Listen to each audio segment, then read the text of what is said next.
Likely, we heard those things as well-intentioned warnings from parents, friends, or partners. But are they useful? Do they help us live full, juicy lives?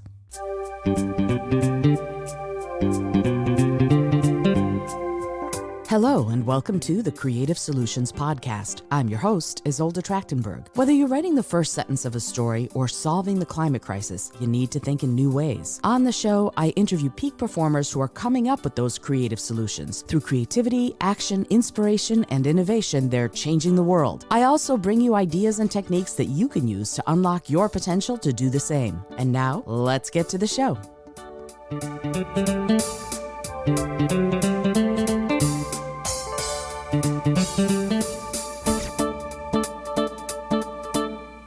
Hello, and welcome to the Creative Solutions Podcast. I'm your host, Isolde Trachtenberg. Thank you so much for joining me. This is one of my solo episodes. Remember, I'm interspersing the episodes solo episode, but the podcast itself is focusing on coming up with creative solutions to the big problems and the small problems, changing how we think so that we can come up with those creative solutions, and also implementing those solutions so that we change the world for the better. Have you ever done this? Someone says something complimentary about something you said or did, and you reply, "Oh, you're so sweet to say that." Notice what that response means. It's not saying thank you. It's not an acceptance of the nice words. Instead, that statement redirects the good feeling right back on the person who said the words.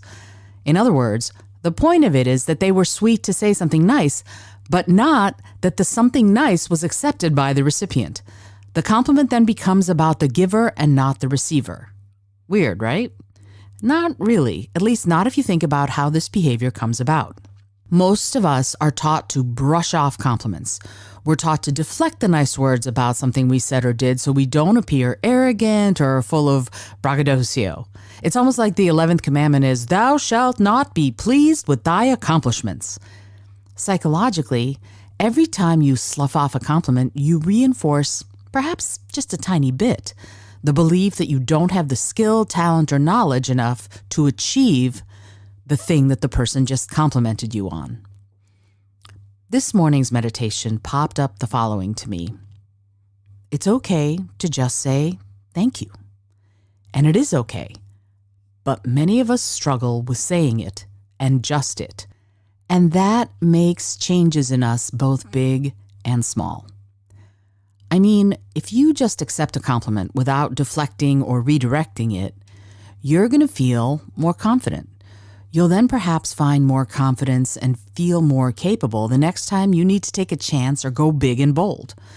You'll also perhaps be more likely to strike out on a new, uncharted path. You'll be more likely to entertain innovative and perhaps even risky ideas because you're just that little bit of extra confident and joyful inside. To advance, to reach new heights, we have to take chances. If we don't, we end up too scared to reach for the new thought or idea. And that is a problem if what you're trying to do is come up with creative solutions.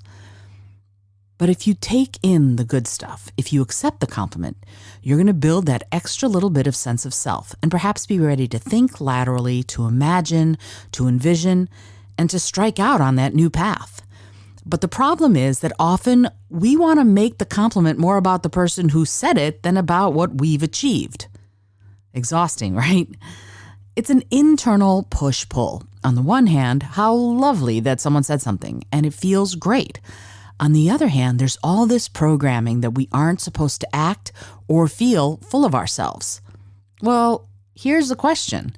If you don't feel full of yourself, in yourself, what else could possibly be in there? Think about that for a second. If you're not taking up all the space inside yourself, who or what are the stowaways? I think, personally, that it's all the extra baggage we carry around. It's all that extra programming. You know the stuff. Don't act like a braggart. Don't be self-centered. Don't be overconfident. And probably a lot of other baggage and programs we follow from when we were younger. Likely, we heard those things as well-intentioned warnings from parents, friends, or partners. But are they useful? Do they help us live full, juicy lives? I don't think so, but it's something we struggle with. And I've had to struggle with it yesterday and today. I put up a video of a few of my art pieces that I've hung on my wall. A huge thing for me, to be sure, because I've never thought of myself as that kind of artist, and did a year of making that kind of art to see if I even could. Well, a bunch of lovely people have said lovely things about the pieces, and here's my part of this lesson. My immediate response, my immediate thought was to say, "Oh, you're so sweet to say that." And then I meditated and have instead deliberately just said, "Thank you." Wow, it's different.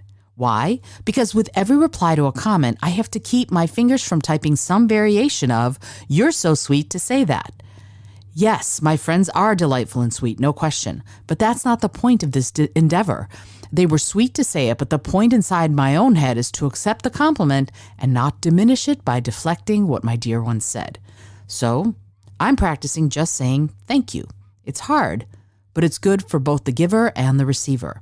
It's good for the receiver because, we should be pleased with what we've accomplished, and we should be allowed to take that in and make it part of our experience.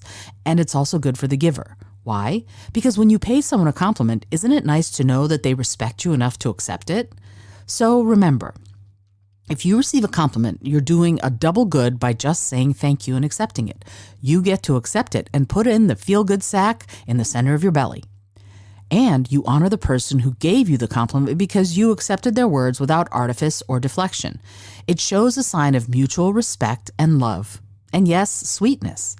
But if you're like me, and you do want to sort of slough off compliments instead of accepting them, how do you change that pattern of behavior?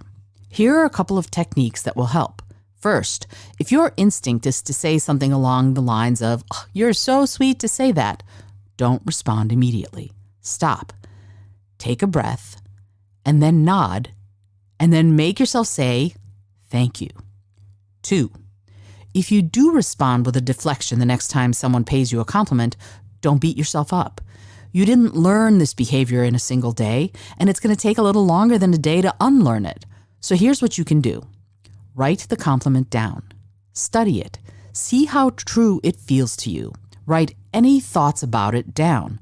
Ask yourself the following question. What kept me from accepting the compliment? Write those answers down so you have them.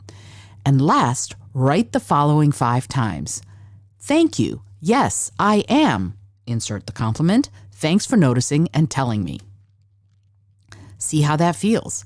I'm betting it's going to feel awkward as hell at first, but it's going to get easier and you'll get more comfortable with that compliment and also with the ones you get in the future. You deserve to feel great about your accomplishments, and that feeling of sizzle will propel you to greater heights of success and contributions to changing your world. Some people might interpret what I've said as becoming dependent on other people's good opinions of you to validate yourself, but that's not what I'm saying at all. I'm saying that you shouldn't brush off compliments as if they're not real or not applicable. This isn't a need for validation. This is an acceptance and acknowledgement inside yourself of something that is already true. And that makes all the difference. All right, until next time, this is Isolde Trachtenberg for the Creative Solutions Podcast, reminding you to come up with those creative solutions in your life so that your life sizzles as much as possible. And also reminding you that this episode is brought to you by Brain FM, which is my favorite app to use for studying, for creating, for doing work that like admin work and taxes and things like that I really don't want to do. It helps me get into the right brain space to do it. I also use it to meditate with. It sparks my ideas and my imagination every single day. I love it. And if you love it too, or you want to try it, you can go to my show notes and find the little link and you can get 20% off. And because I'm an affiliate and I don't support anything that I don't love, I will get a little kickback if you decide to try it for a month or even a whole year.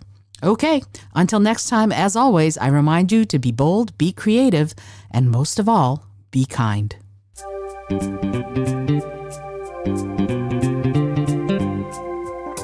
Thank you so much for joining me today. I really appreciate you being here. Please subscribe to the podcast if you're new, and it would mean the world to me if you told a friend about it. Today's episode was produced by Isolde Trachtenberg and is copyright 2023. As always, please remember this is for educational and entertainment purposes only. Past performance does not guarantee future results. Although, we can always hope. Until next time, keep living what you believe in.